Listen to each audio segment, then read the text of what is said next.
So since the blue wave came through and flushed out the red wave during the midterm elections, Republicans have been trying to separate themselves from Donald Trump. The people over at Fox News have been trying to separate themselves.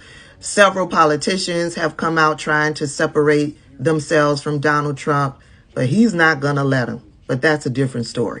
You got notable Republicans coming out, Chris Christie, Bill Barr, all of them talking about there needs to be change and putting a spotlight on the criminality of Donald Trump.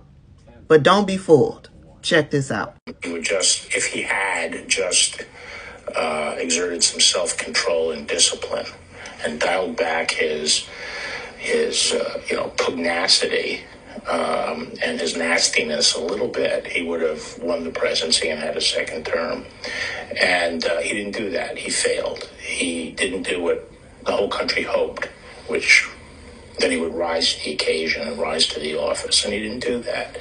So he's had his chance. He obviously does not have the qualities necessary to unite the party, which is the first step on the road back, and he should stand aside. If Donald Trump were the nominee for the Republican Party again, would you support him? Well, I'm just hoping it never comes to that, because I think it would be a tragedy if he's our nominee, if he's the Republican nominee.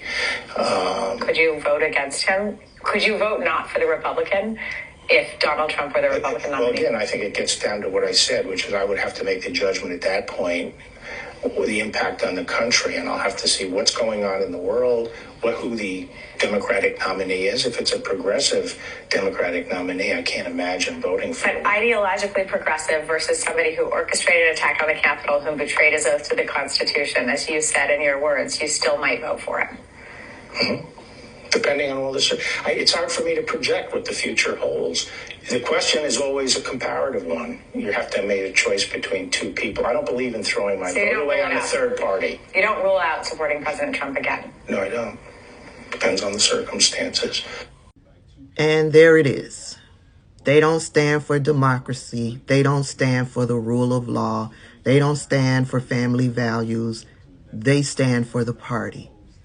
Period.